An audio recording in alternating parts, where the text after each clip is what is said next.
નમસ્કાર દર્શક મિત્રો, બી ઇન્ડિયાના ખાસ કાર્યક્રમમાં આપનું સ્વાગત છે. હું છું આપની સાથે દરરોજની જેમ ગોપાલ. દર્શક મિત્રો, આપણે દરરોજ બરોબર આ સમય મળીએ છીએ અને બિઝનેસ બુલેટિનના આ ખાસ કાર્યક્રમની અંદર સ્ટોક માર્કેટ સાથે જોડાયેલા જુદા જુદા ઇવેન્ટ અને જુદા જુદા ઘટનાક્રમ ઉપર વાત કરતા હોઈએ છીએ. સાથે સાથે વિશ્વની બજારની સ્થિતિ કેવા પ્રકારની રહેલી છે, વિશ્વમાં શું ચાલી રહ્યું છે અને એની અસર ભારતીય બજાર ઉપર કેવા પ્રકારની થઈ રહી છે, એના જવાબ પણ આપણે આ ખાસ કાર્યક્રમની અંદર મેળવવાના પ્રયાસ કરતા હોઈએ છીએ. તો આજે પણ ખૂબ ઘણા સવાલ આપણી પાસે એવા છે જેના જવાબ આજે આપણે મેળવવા પડશે. સવાલ એવા છે કે ઈરાન અને ઇઝરાયલ વચ્ચે જે યુદ્ધ ચાલી રહ્યું છે એની જે માઠી અસર ભારતીય બજાર ઉપર કેવા પ્રકારની થનાર છે, એ જે સવાલ છે એ સૌથી મોટો સવાલ આજનો છે. અને ક્રૂડના ભાવ જે રીતે વધી રહ્યા છે એની માઠી અસર પણ આપણે કેટલી હદ સુધી થશે, એ સવાલ જે છે એનો જવાબ પણ મેળવવાનો પ્રયાસ કરશું. અને આપણે આ ખાસ કાર્યક્રમની અંદર, બિઝનેસ બુલેટિનના આ ખાસ કાર્યક્રમની અંદર આપણી સાથે વાતચીત કરવા અને આપણને આ તમામ પ્રશ્નોના જવાબ આપવા અને આપણને માર્ગદર્શન આપવા માટે આપણી સાથે જોડાયા છે નીતિન પાઠક. માર્કેટ એક્સપર્ટ છે, સીએ છે, ખૂબ અનુભવી છે, સતત બજાર ઉપર એમની નજર હોય છે. તો નીતિનભાઈ, બી ઇન્ડિયાના ખાસ કાર્યક્રમમાં આપનું સ્વાગત છે. Thank you. નીતિનભાઈ, જે રીતે વૈશ્વિક ઘટનાક્રમ થઈ રહ્યા છે, જે છેલ્લો ઘટનાક્રમ છે એ છેલ્લો ઘટનાક્રમ અમેરિકાના રાષ્ટ્રપતિ ડોનાલ્ડ ટ્રમ્પ જે છે એ જ્યાંથી રાષ્ટ્રપતિ બન્યા છે કંઈક ને કંઈક દુનિયામાં હલનચલન કંઈક કર્યા રાખે છે પોતાના નિવેદનથી. કોઈ દિવસે કંઈ નિવેદન કરે છે, કોઈ દિવસે કંઈક બીજી ગુલાટ મારી જાય છે. એમના નિવેદનોના કારણે દુનિયા પરેશાન છે, હેરાન થયેલી છે અને ઘણી કટોકટી ઊભી એમના નિવેદનોના કારણે થઈ રહી છે. એની અસર વૈશ્વિક બજારો તો સહન કરી જ રહ્યા છે. હવે એમનું છેલ્લું જે નિવેદન આવ્યું છે, G7ની મિટિંગમાં કેનેડામાં હાજરી આપવા તો એ ગયા હતા, પણ અધવચ્ચે નીકળી ગયા અને એમને પૂછવામાં આવ્યું કેમ નીકળી ગયા, તો એમને જવાબ આપ્યો કે કટોકટી ચાલી રહી છે ઇઝરાયલ અને ઈરાન વચ્ચે, તો મારે તો જવું જ પડશે, અને આ કહીને નીકળી ગયા. આપને આ શું સંકેત આપે છે? ખતરનાક સ્થિતિ હજુ વધી રહી છે ખરા? આમાં ઈરાન અને ઇઝરાયલની જે વોર છે, બરાબર, બેઝિકલી એમાં અત્યારે જે સંકેતો જે આવી રહ્યા છે વોરમાં, એમાં એક સંકેત એવો આવી રહ્યો છે કે ઈરાને અને ઈરાકે એક સિગ્નલ મોકલ્યો મિડલ ઇસ્ટમાં કે તમે અમને સંધિ કરી આપો. જેમ ઇન્ડિયાને પાકિસ્તાન વચ્ચે જેમ સંધિ થઈ ગઈ હતી, એમ જેમ કે 4-5 દિવસે ચાલ્યું હતું યુદ્ધ કહીએ તો, એ જ રીતના અહીંયા પણ એ રીતના સંકેતો આવી ગયા છે. રશિયાએ પણ સંકેત આપ્યા કે અમે પણ ઈરાન અને ઈરાક, રશિયા છે ને એને ઈરાક અને ઈરાન અને ઇઝરાયલ બંને જણ જોડે બેલેન્સ રિલેશનશિપ છે. અને હમણાં જે લેટેસ્ટ જે ઇન્ફોર્મેશન છે, તો ઈરાન વાળાએ કીધું કે અમે સંધિ કરવા તૈયાર છે, પણ એક જ વસ્તુ કે અમારી જોડે અમેરિકા યુદ્ધમાં ન આવે. અને અત્યારે અમેરિકાએ પણ નક્કી કર્યું છે કે અમારે યુદ્ધમાં જવું નથી, અને એમનો બી સિગ્નલ આવી ગયો છે. એટલે આજે અત્યારે જે પરિસ્થિતિ છે, જેમ કે આપણું કાલે શેર માર્કેટ ઉપર ગયું, આજે થોડું ડાઉન ગયું, બરાબર, કારણ કે હવે બધાને ખબર છે કે over a period of time આ વોર હવે ખતમ થવા ઉપર છે.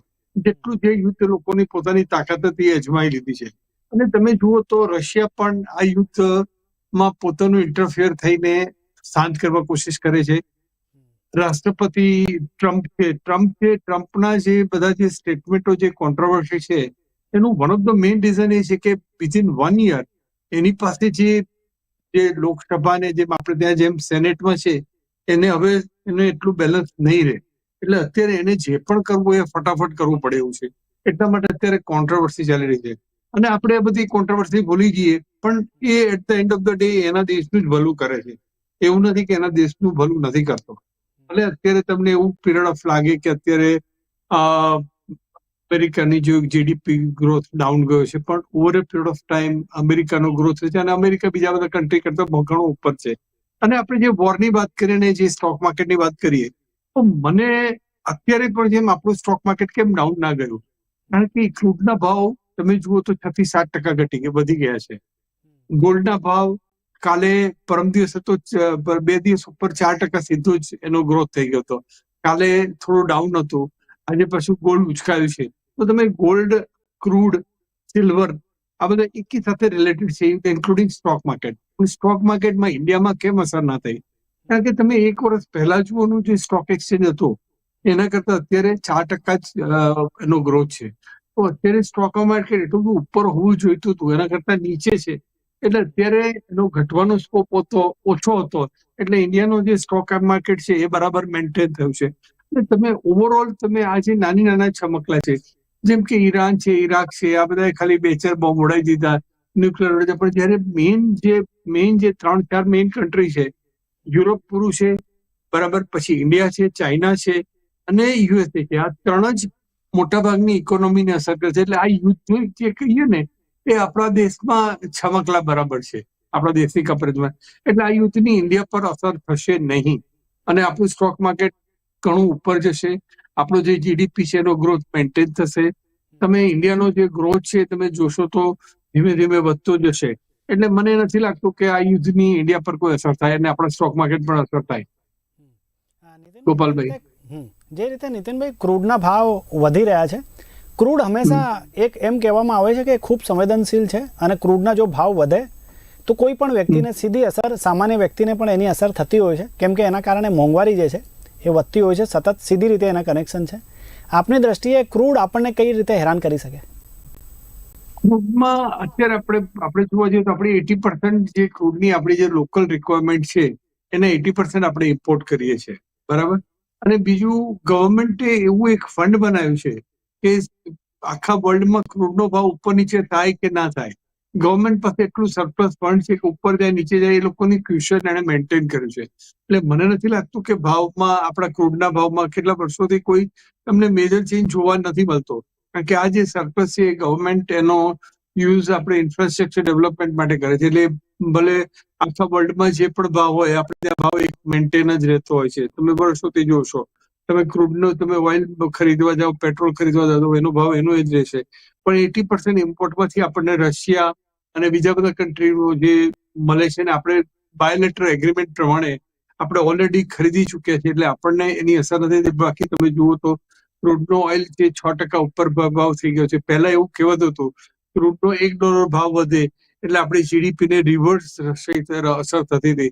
પણ છેલ્લા 5-10 વર્ષની ડિકેડમાં ઇન્ડિયા એટલું સેલ્ફ સફિશિયન્ટ થઈ ગયું છે કે ક્રૂડના ભાવની એટલી મોટી અસર નહીં થાય.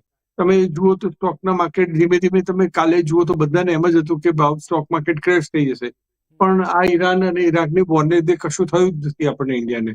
તો મને નથી લાગતું કે over a period of time, અને આ વોર મને નથી લાગતું કે 10-15 દિવસથી વધારે ચાલે. 4-5 દિવસ તો થઈ ગયા. અત્યારે ચારે બાજુથી સિગ્નલ તો આવી રહ્યા છે કે આ વોર હવે અંત ઉપર આવી ગઈ છે. જેમ કે ઇન્ડિયા પાકિસ્તાનની વોર હતી તો 4-5 દિવસમાં ખતમ થઈ ગઈ. અત્યારે ટ્રમ્પે પણ કીધું કે ટ્રમ્પ પણ એની પાસે નેગોશિએશન કરે છે. મને એવું લાગે છે કે આ વોર 2-3 દિવસમાં પૂરી થઈ જશે. એટલે ક્રૂડને લીધે આપણા જે સ્ટોક એક્સચેન્જ છે એને અસર નહીં થાય. એટલે જેની પાસે સરપ્લસ ફંડ હોય અત્યારે સ્ટોક લઈ અને પોતાનું ઇન્વેસ્ટમેન્ટ કરી શકે છે. ગોપાલભાઈ, નીતિનભાઈ, જે રીતે આપે વાત કરી કે વોર જે છે એ લાંબુ નહીં ચાલશે એવા સંકેત જે રીતે આપને મળી રહ્યા છે, બધા નિષ્ણાતો પણ કહી રહ્યા છે કે યુદ્ધ કોઈને પોસાય એવું નથી, કેમ કે આની અસર જે છે ખૂબ મોટા પાયે થઈ શકે છે. રાષ્ટ્રપતિ ડોનાલ્ડ ટ્રમ્પનું જે વલણ છે નીતિનભાઈ, આખી દુનિયા કહેતી હોય છે કે એ વારંવાર નિવેદન બદલતા હોય છે. એમને ગઈકાલે જે નિવેદન કર્યું, એમ કીધું કે ઈરાનને અમે ડીલ કરવા માટે કહ્યું હતું પણ ઈરાન એ માનવા માટે એ લોકો તૈયાર ના થયા. એની કિંમત એ લોકો ચૂકવી રહ્યા છે અને હવે ઈરાન પાસે પરમાણુ જે હથિયારો છે એ નહીં રહેવા જોઈએ. આ શું સંકેત આપે છે? તમે અત્યારે જો રશિયાના પુટિન એવું સંકેત આપે, પહેલા કીધું કે ઈરાનને જે આ ન્યુક્લિયર જે વેપન્સ છે એને ડી એસ્કેલેટ કરવા, એને રિમૂવ કરવા હોય, એને ધીમે ધીમે કાઢવા હોય તો એની બી એક પ્રોસેસ છે. તો ઈરાને સીધું જ, એટલે પુતિન સાહેબે પૂરી ઇન્ફોર્મેશન આપી કે હું આને મદદ કરવા તૈયાર છું. અને તમે જુઓ તો ટ્રમ્પને પણ કીધું કે જો તમે બંને જણ અંદર સમાધાન નહીં કરો તો અમે જાતે વોરમાં આવીશું. તો ઈરાને અત્યારે એવી કન્ડિશન મૂકી છે કે જો યુએસએ યુદ્ધમાં ના ઝંપલાવે તો અમે અત્યારે મિડલ ઇસ્ટમાં આખો સિગ્નલ આપી દીધું છે, પુટિનને સિગ્નલ આપી દીધું છે કે તમે આ વોરને બંધ કરવાની પ્રક્રિયા ચાલુ કરો. જેમ કે ઇન્ડિયા પાકિસ્તાનની વોરમાં પણ સિગ્નલ મળી ગયા હતા એ રીતના આમાં પણ હવે સિગ્નલ પ્રમાણે આ વાત ખતમ થઈ જાય છે. અને બીજું, તમે ટ્રમ્પના નિવેદનને તમે એમ કહો છો કે કોન્ટ્રોવર્શિયલ છે, પણ એવું નથી. દરેક વખતે એના મોમેન્ટમાં એ રિક્વાયરમેન્ટ પ્રમાણે બરાબર જ બોલે છે. તમને બધાને જે ફોરેનના લોકો છે જે સમજતા નથી એના માટે છે. એને ધમકી આપી ઈરાનને કે તમે આ કોમ્પ્રોમાઇઝ નહીં કરો તો તમને વધારે ચૂકવવું પડશે. તો ઈરાન એટલું ગભરાયું છે કે તમે એને કન્ડિશન મૂકી કે યુએસએ વોરમાં નહીં આવે, હું અત્યારે કોઈ પણ કન્ડિશનમાં કોમ્પ્રોમાઇઝ કરવા તૈયાર છું. એટલે ટ્રમ્પ હંમેશા, તમે એમ કહેશો એવું નથી, હી ઇઝ વેરી ઇન્ટેલિજન્ટ. તમે જુઓ તો ઇલોન માસ્ક જોડે એને જે ઝઘડા ચાલુ કર્યા હતા એના જે ડિસ્પ્યુટ હતા રિઝોલ્વ કરીને બંને જણ પાછા પોતાની જાતે ઠેકાણે આવી ગયા. આપણને બહારના લોકોને એવું લાગે કે આ બંને જણ અંદર અંદર બબાલ કરી રહ્યા છે, પણ એ બંને ડિસ્પ્યુટ છે એ લોકો રિઝોલ્વ બી કરી નાખ્યું છે. એમ મને એવું લાગે છે કે ઈરાન અને ઈરાક અને ઇઝરાયલનો આ જે ઇસ્યુ છે ફટાફટ શોર્ટ આઉટ થઈ જશે અને વર્લ્ડને કોઈ મોટા લેવલે અસર નહીં થાય. તો બધા જો યુએસએ ઇન્વોલ્વ થાય તો એ થર્ડ વર્લ્ડ થઈ જાય. એટલે એ લોકો બહુ સાચવીને અને હેન્ડલ કરે છે. એટલે મને એવું નથી લાગતું કે આમાં કઈ બહુ મેજર વાંધો આવે. ગોપાલભાઈ, નીતિનભાઈ, આઈટી સેક્ટરમાં આપ કેવું ભવિષ્ય જોઈ રહ્યા છો અત્યારના સંજોગોમાં? અને ઇન્ફોર્મેશન ટેકનોલોજી સેક્ટરમાં તો આપણે જોઈએ તો let's look at the way પહેલા જે ઇન્ફોસિસ છે, TCS છે, આ બધા એક આઈટી સેક્ટરની અંદર આવ્યા. હવે મેડિકલ સેક્ટર છે, એકાઉન્ટિંગ સેક્ટર છે, ઘણા બધા સેક્ટરમાં અમેરિકા અને કેનેડામાં જે મેન પાવરની જે શોર્ટેજ છે ગમે તે થશે એ લોકોને ઇન્ડિયા પાસે આવવું જ પડશે. અને ઇન્ડિયા પાસે ઇંગ્લિશ સ્પીકિંગ પબ્લિક છે, ઇન્ડિયા પાસે લોકોને આવડત છે. જેમ કે તમે જુઓ તો બેંગ્લોરનો ગ્રોથ કેટલો બધો વધી ગયો છે. બેંગ્લોરનો ગ્રોથ એટલા માટે વધ્યો છે કે આઈટી સેક્ટર મોટી મોટી કંપનીઓ ત્યાં આવે છે. એ જ રીતના હૈદરાબાદમાં આવે છે, એ જ રીતના તમે જુઓ તો નોઈડામાં છે, એ જ રીતના અત્યારે ગુજરાતમાં છે, ગુજરાતમાં આઈટી સેક્ટર કંપનીઓ આવે છે. એ જ રીતના મને એવું લાગે છે કે ચેન્નઈમાં પણ ઘણો બધો ગ્રોથ થઈ રહ્યો છે. તો આઈટી સેક્ટરનો growth over a period of time વર્લ્ડમાં જે પોપ્યુલેશન છે, ઇંગ્લિશ સ્પીકિંગ પબ્લિક છે, અને જે રીતના ઇન્ડિયાના લોકોની જે આવડત છે, તો ઇન્ડિયામાં આઈટી સેક્ટરનો ગ્રોથ થવાનો જ છે. કારણ કે એ લોકોને રિક્વાયરમેન્ટ છે જ. એમને ત્યાં મેન પાવરની શોર્ટેજ છે, બધી જાતની શોર્ટેજ છે, તે ગમે તે કરશે. એમને એ લોકોને મેન્યુફેક્ચરિંગ સેક્ટર ડેવલપ કરવું છે. ટ્રમ્પને જેવું મેન્યુફેક્ચરિંગ ડેવલપ કરશે એ લોકોને આઈટી સેક્ટરમાં એટલી શોર્ટેજ પડશે. તો ઇન્ડિયાને તો હંમેશા આઈટી સેક્ટરમાં વાંધો નહીં આવવાનો. ખાલી ડોલર જે રેટ છે, જે ડોલરનું જે ફ્લક્ચ્યુએશન હોય છે એને જે લોકોના માર્જિનમાં અસર પડે છે. પણ ધીમે ધીમે જો ઇન્ડિયા, ચાઇના અને રશિયા એક થઈ જાય તો ડોલર જે એટલો સ્ટ્રોંગ છે એટલો ઓછો થઈ જાય. જો ડોલર સ્ટ્રોંગ ઓછો થઈ જાય તો આઈટી સેક્ટરને એટલો પ્રોફિટ માર્જિન ઓછો થઈ જાય. પણ જેવો પ્રોફિટ માર્જિન ઓછો થઈ જશે એમ એ લોકોની પેલી બીજું બિઝનેસ કરવાની ક્ષમતા બી વધી જશે. એટલે મને એવું નથી લાગતું કે આઈટી સેક્ટરને કઈ વાંધો આવે.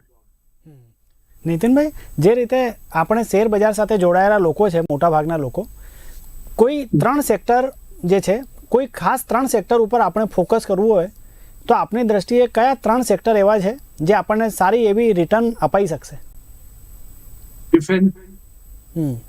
ડિફેન્સમાં અત્યારે તમે જો અદાણી છે, પછી અનિલ અંબાણી છે, ઘણી બધી ટાટાની કંપની છે, હિન્દુસ્તાન છે, ઘણી બધી કંપનીઓ છે. તો ડિફેન્સ સેક્ટરમાં તમે નક્કી કરી નાખો તો અત્યારે જે આપણે ઇન્ડિયા પાકિસ્તાનની જે વોર થઈ એમાં આપણને ખબર પડી કે આપણી વીકનેસ શું છે, આપણા કરતા ચાઇના ક્યાં ક્યાં સ્ટ્રોંગ છે.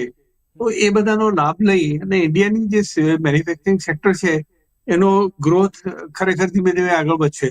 તમે જ્યારે હમણાં અમદાવાદમાં જે પ્લેન ક્રેશ થયું, બરાબર, અને એના પછી તમે જે નિષ્ણાતો છે, જે અમદાવાદના જે નિષ્ણાતો છે, એમણે જે એનું એનાલિસિસ કર્યું એ મને નથી લાગતું કે ફોરેન કન્ટ્રીના લોકો પણ કરી શકે. એટલે ડિફેન્સ સેક્ટર એ એક મોટો ભાગ ભજ્યો છે. અને મેન્યુફેક્ચરિંગ સેક્ટરનો જે ગ્રોથ છે એ હવે ઘણો જ ઉપર આવી ગયો છે. પ્લસ FMCG પણ ભાગ વધ્યો છે. તો મને એવું લાગે છે કે over a period of time કે એમાં 15 થી 20% રિટર્ન મેળવવું એ બહુ આસાનીથી કામ છે. 15-20% રિટર્ન એટલે ઘણું વધારે કે ભાઈ એઝ કમ્પેર ટુ 6% બેંકમાં છે એમાંથી 2% તમારે ટેક્સ જાય અને આમાં શેરમાં તમારે 10 થી 15% ટેક્સ છે. તો મને એવું લાગે છે કે શેરમાં રોકાણ કરવું બધા માટે કમ્પલસરી છે જ, એમના માટે ઓપ્શન જ નથી. અને શેરના એક રોકાણનો એક એડવાન્ટેજ છે કે તમારે જ્યારે જોયું ત્યારે લિક્વિડ એસેટ છે, તો એક મોટો એક એડવાન્ટેજ છે. અને ઇન્ડિયાનું માર્કેટ બહુ લિક્વિડ થઈ ગયું છે. તમે SIPમાં જુઓ તો ફ્લશ ઓફ ફંડ થઈ રહ્યું છે. તો મને એવું લાગે છે કે મેં તમને કીધું એ પ્રમાણે FMCG, ડિફેન્સ અને મેન્યુફેક્ચરિંગ સેક્ટરમાં ઘણો વધારો થશે. પ્લસ એગ્રીકલ્ચર સેક્ટરનો જે ગ્રોથ છે, જે 7 થી 8% જે આપણે ધાર્યો છે એના કરતા પણ વધારે ઝડપથી આગળ વધશે એવું મારું માનવું છે. જે રીતે નીતિનભાઈ આપે વાત કરી, ડિફેન્સ અને એગ્રીકલ્ચર સેક્ટર ઉપર આપણા લોકો એમાં ફોકસ કરી શકે છે અને એ સારા એવા રિટર્ન અપાવશે. તો આના ઉપર તો આપણે ધ્યાન આપશું જ. આપની દ્રષ્ટિએ હેલ્થ કેર સેક્ટરમાં કેવું પ્રકારનું ભાવિ છે? તમે અત્યારે અ, તમારે અમદાવાદમાં જે જુઓ ગુજરાતમાં 7 થી 8 મેડિકલ નવી કોલેજો આવી ગઈ છે. અત્યારે મેડિકલમાં એડમિશન લેવું હોય તો ઘણું ઈઝી થઈ ગયું છે. અને આપણા મેડિકલમાં જે પેરામેડિકલ છે અને મેડિકલ છે એ બંનેમાં ઇન્ડિયાની જે ટેકનોલોજી છે, ઇન્ડિયામાં તમે હમણાં જે પ્લેન ક્રેશ થયું તો વિધિન 10 મિનિટ્સ તમે જુઓ તો ત્યાં આગળ એ લોકોએ પ્લાસ્ટિક સર્જન, ઓર્થોપેડિક અને પેથોલોજીસ્ટને બોલાયા તો વિધિન 45 મિનિટ્સ એ લોકોને એટલા માણસો મળી ગયા કે એમને બધાને બીજા બધાને ના પાડી કે હવે અમારે જરૂર નથી. તો અત્યારે બી જે લોકોની જે સારવાર ત્યાં થઈ રહી છે, જે તમે જુઓ તો એ લોકોને પ્લાસ્ટિક સર્જને પણ જે રીતના આ ટ્રેજેડીમાં લોકોને મદદ કરી, તો આ જે રીતના જે આપણે ઇન્ડિયામાં જે મદદથી મને નથી લાગતું કે કોઈ બી કન્ટ્રીમાં આટલી સારી રીતના આવું ટ્રેજિક ઇવેન્ટ જ્યાં આગળ 300-350 થી વધારે માણસો ઇન્વોલ્વ હોય અને એની એકી સાથે આટલી સરસ સારવાર આપી શકાય.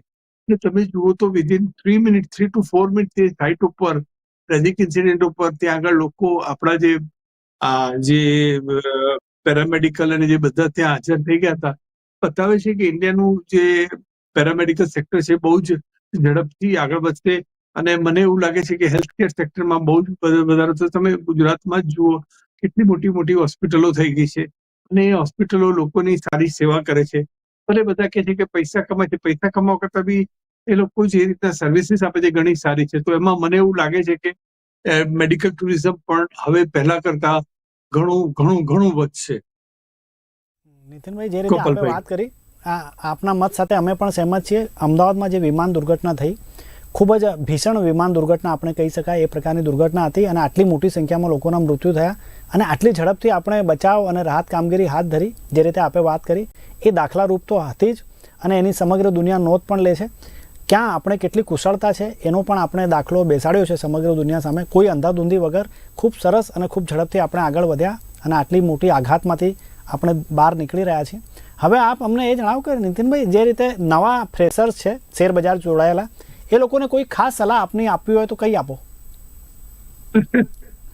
હવે આમાં તો બહુ અઘરું કામ છે, પણ બને તો જો તમે નવા ફ્રેશર હો અને તમારે યંગ હો, તો હું જયારે યંગ હતો ત્યારે હું ઇન્ડેક્સમાં જ રોકતો હતો. કારણ કે મારે જયારે પૈસાની જરૂર હોય, અત્યારે શેર માર્કેટમાં ઉથલ પાથલ બહુ મોટી થાય છે, તો એ વખતે સપોઝ હું યંગ હોઉં, મારા પૈસા જેટલા ઓછા હોય અને એ જતા રહે તો મને પોસાય નહીં, તો હું હંમેશા યંગ હોઉં તો પૈસા ફિક્સ ડિપોઝિટમાં અથવા બીએસસી ઇન્ડેક્સમાં રોકું, જેથી મને ઓછામાં ઓછી વોલેટિલિટી અસર કરે. તમે પર્ટિક્યુલર કોઈ કંપનીના શેર તમને ખબર હોય કે આ over a period of time વધવાના છે, જેમ કે આઈસર મોટર છે, પછી અદાણી છે, અમુક કંપનીના શેરો છે, એ ઓવર એ પીરિયડ ઓફ 2-5 વર્ષમાં એ ઘણા જ આસાનીથી તમને 15% રિટર્ન આપશે. તો જેમ કે એશિયન પેન્ટ્સ છે, તમે એ બધા શેર લઈને મૂકી રાખો, કારણ કે તમે એનો ગ્રોથ જુઓ તો કન્ટિન્યુઅસ ગ્રોથ છે. સપોઝ એશિયન પેન્ટ્સ બી એ ખાલી એક એનું પેઇન્ટ્સ જ વેચે છે, પણ એની જે પ્રોસેસ છે, એની જે સિસ્ટમ છે, એ કોઈ કન્ટ્રી ડેવલપ કરતા એને વર્ષો નીકળી જાય. ઇવન એલએનટી બી એટલી મોટી હ્યુજ એમએનસી જેવું થઈ ગયું છે કે એ પણ બહુ લાંબા ટાઈમ સુધી તમને કઈ વાંધો ના આવે. તો જ્યારે જે નવા રોકાણકારો છે, જે યંગ છે, જેની પાસે ઓછું ફંડ છે, તેમણે મોટા સેક્ટરમાં લાર્જ કેપમાં જ જવું જોઈએ, જેથી એમનું રોકાણ એકદમ સેફ રહે અને રિટર્ન પણ મળી રહે. ગોપાલભાઈ, ખૂબ ઉપયોગી સલાહ આપી. લાર્જ કેપમાં આપણે નવા જે લોકો પાસે ઓછા પૈસા છે એ લોકો લાર્જ કેપમાં ધ્યાન આપે તો એમાં રિટર્ન સારી મળવાની આપે જે આપને વાત કરી એને અમે ફોલો કરશું. એક સલાહ આપની અમને બીજી જોઈએ. અમને સોનાની ખરીદી કરવી છે નીતિનભાઈ, લગ્ન પ્રસંગ આવે છે બધાને, કરીએ કે થોડીક વાર હજુ રાહ જોઈએ? અત્યારે ગોલ્ડ તો બહુ ઉપર ચડી ગયું છે, અત્યારે લેવાય જ નહીં. ગોલ્ડ હવે તો તમારે મેરેજમાં કોઈને ગોલ્ડ આપવું એને કરતા ગોલ્ડ બોન્ડ આપી દો આરબીઆઈના, જેમાં તમને ગોલ્ડ અત્યારે જે ગોલ્ડના પૈસા જે ગોલ્ડ છે એ ભાવે તમને ગોલ્ડ મળે છે. હવે સોનું પહેરીને કોઈ બહાર જતું નથી, તો તમે લગ્નમાં પણ ગોલ્ડ બોન્ડ આપો અને પછી એમાંથી જે રિટર્ન મળે એ તમે એમને 3-4% રિટર્ન મળે છે. તો મને એવું લાગે છે કે ગોલ્ડ ખરીદવું, મારી પાસે તો 1 રૂપિયાનું ગોલ્ડ નથી, કારણ કે હું ગોલ્ડ બોન્ડ ખરીદ્યો પણ ગોલ્ડ નથી ખરીદતો અને ગોલ્ડનો ભાવ અત્યારે ઘણો જ ઉપર છે. મને હજુ નીચે 95 સુધી જવાની, મને 95,000 સુધી જવાની મોટી શક્યતા લાગે છે. એટલે અત્યારે ગોલ્ડ ન ખરીદે એવું મારું માનવું છે. ગોલ્ડ અત્યારે ખરીદવાનો સમય નથી, ભાવ બહુ છે, નીતિનભાઈનું બી કેવું છે. અને દરેક વ્યક્તિને 5 વખત વિચારવું પડે ગોલ્ડ ખરીદતી વેળા, કેમ કે ભાવ એટલા ઊંચા છે કે. પણ નીતિનભાઈ એના કોઈ વિકલ્પ, જે રીતે આપે વાત કરી, બીજા કોઈ વિકલ્પ પણ નથી. લગ્નમાં આપણી એક પ્રતિષ્ઠા ભારતીય લોકો ગણતા હોય છે, સોનાને એને પ્રાથમિકતા આપતા હોય છે. એક બીજી સલાહ આપની છેલ્લે અમને જોઈએ કે જે લોકો પાસે ઓછા પૈસા છે, શેર બજારમાં તો જોડાયેલા છે પણ ઓછા પૈસા છે, એ લોકો માટે આપની સલાહ શું છે? Index fund, BSE index, NSE ETF fund, જે એક્સચેન્જ ટ્રેડેડ ફંડ છે, એ બીએસસી ને નિફ્ટી લેનો, it would give a very good return. Plus જો તમારે ફિક્સ રિટર્ન જોઈતું હોય, તમને એમ થાય કે મારે 1 વર્ષ પછી કે 2 વર્ષ પછી પૈસા જોઈતા હોય, તો લિક્વિડ ફંડ અમુક બહુ જ સારા હોય છે, એમાં તમે રોકી શકો. જે બી એક્સચેન્જ ટ્રેડેડ ફંડ હોય છે, અને એમાં તમને એવરેજ જેવું તમારી સ્કીમ હોય એ પ્રમાણે 5 થી 10% રિટર્ન મળે. અને બેંક એફડી કરતા સારું હોય છે, અને long term short term gain પ્રમાણે તમારે ટેક્સ બેંક એફડી કરતા ઓછો હોય છે. તો જે માણસને ખબર હોય કે મારે 2 વર્ષ પછી પૈસા પાછા જોઈએ છે, તો એમને ETF લિક્વિડ ફંડમાં રોકવા જોઈએ. નીતિનભાઈ, બજાર, શેર બજાર જે છે, શેર બજાર જે અત્યારની હાલમાં જે સ્થિતિમાં છે, શેર બજાર આપની દ્રષ્ટિએ સારી સ્થિતિમાં છે? મને એવું લાગે છે કે મેં તમને પહેલા બી કીધું કે આપણી જે શેર બજાર is A mirror of the economy. તો ઇન્ડિયાની ઇકોનોમી એટલી બધી સ્ટ્રોંગ બીજા 10-15 વર્ષમાં ચાલવાની છે કે બધાએ, મારું એવું માનવું છે કે શેરમાં જ પૈસા રોકવો જોઈએ, એમાં કઈ વાંધો આવે એવું નથી. કોઈ સારી કંપનીના શેર લો, મ્યુચ્યુઅલ ફંડ સારા લો, અને તમે જેટલું પ્રોફેશનલી સમજી વિચારીને કરો એટલું વધારે સારું છે. ખાલી શેર માર્કેટમાં એક જ ઇસ્યુ છે કે લોકો જે પ્રોમિસ આપે છે કે અમે આટલું કરી નાખીશું, આટલું રિટર્ન મળશે, પણ એની શક્યતા બહુ ઓછી હોય છે. એટલે તમારે સમજી વિચારી અને પ્રોફેશનલ, જે તમને લાગે કે જેને તમને ઇન્વેસ્ટ કરવામાં રસ કરતા તમને એડવાઇસ આપવામાં રસ છે, એની પાસે જાઓ તો વધારે સારું. બાકી જનરલી લોકો પોતાનો એક પેલું શું કહેવાય કે એક પ્લેમ્ફેટ બનાવીને જાય છે અને એ જ વેચીને આવે છે. તો હું એના કરતા એવું પ્રિફર કરું, તમે એની પાસે જાઓ કે જે ક્લિયર એડવાઇસ આપે. પણ શેર માર્કેટ આજે પણ ઘણું સારું છે. મારા માનવા પ્રમાણે લાર્જ કેપના કોઈ પણ કંપનીના, મોટા કંપનીના તમે તમારું ઇન્વેસ્ટમેન્ટ 5 થી 10 કંપનીમાં રોકો તો ક્યાંય વાંધો આવે એવું નથી, including Reliance, Eicher motor, pharmaceutical, Sun Pharma, Cadila healthcare, આ બધી ઘણી બધી કંપનીઓ છે કે જે લોંગ ટર્મમાં એનું રિટર્ન એનું એ જ રહેવાનું છે. કારણ કે એ લોકોની જે શું કહેવાય કે ઇન્ફ્રાસ્ટ્રક્ચર અને જે ડેવલપ કરેલું છે એ ઘણું સારું છે. અને ઇન્ડિયા, મને એવું લાગે છે કે ધીમે ધીમે બહુ જ આગળ આવશે, પણ તમને પોતાને 15% રિટર્ન તો આટલું મેં કીધું એમાંથી મળી રહેશે. આપણી પાસે સવાલ તો હજુ છે, પણ આપણી પાસે સમયનો અભાવ છે, જેથી આપણે કાર્યક્રમને વિરામ લઈ લેવો પડશે. આપ ખૂબ કિંમતી સમય કાઢીને અમારી સાથે જોડાયા અને અમને ખૂબ ઉપયોગી માર્ગદર્શન આપ્યું, તે બદલ આપનો ખૂબ ખૂબ આભાર. તો દર્શક મિત્રો, આજે આપણે બિઝનેસ બુલેટિનના આ ખાસ કાર્યક્રમની અંદર ઘણા બધા સવાલના જવાબ મેળવી રહ્યા હતા. જે મુખ્ય સવાલ જે આપણો હતો કે બજારની સ્થિતિ હાલમાં કેવા પ્રકારની છે, તો નીતિનભાઈના કહેવા મુજબ, જે સતત નજર રાખતા હોય છે, એમના કહેવા મુજબ ભારતના જે ફંડામેન્ટલ પાસા છે એ ખૂબ મજબૂત છે અને કોઈ પણ પ્રકારના યુદ્ધની અસર આમાં બહુ લાંબા ગાળે થતી નથી. ગઈકાલે પણ આપણે જોયું કે શેર બજારમાં જ્યારે યુદ્ધની સ્થિતિ હતી, ભીષણ હુમલા થઈ રહ્યા હતા, ત્યારે પણ ભારતીય બજારની અંદર સ્થિતિ ખૂબ સારી હતી, તેજીનો માહોલ હતો, સમગ્ર દિવસે તેજી રહી. બીજું, સોનાની વાત કરીએ તો સોનામાં હાલ આપણે એમ કહી શકાય કે ખરીદીનો માહોલ નથી. બીજું, લાર્જ કેપમાં આપણે રોકાણ કરીએ. તમામ રોકાણકારો માટે આ સલાહ છે કે લાર્જ કેપમાં આપણે રોકાણ કરીએ તો આપણે સારા એવા રિટર્ન મળવાની શક્યતા છે. ડિફેન્સ, ફાર્મા જેવા કંપની છે, ખેતી સાથે જોડાયેલા શેર જે છે, એગ્રીકલ્ચર, એમાં પણ આપણે ફાયદો થઈ શકે છે અને સારા એવા રિટર્ન મળી શકે છે. બીજી એક વાત ખાસ એ પણ છે કે ફંડામેન્ટલ પાસા કોઈ પણ શેરમાં જોઈએ, પ્રોફેશનલ જે લોકો સલાહ આપતા હોય છે એમની સલાહ મુજબ આગળ વધીએ. બિઝનેસ બુલેટિનના આ ખાસ કાર્યક્રમની અંદર આવા તમામ સવાલના જવાબ મેળવી રહ્યા હતા. કાલે ફરી મળશું. ત્યાં સુધી જોતા રહો બી ઇન્ડિયા, ભરોસો ગુજરાતનો. નમસ્કાર.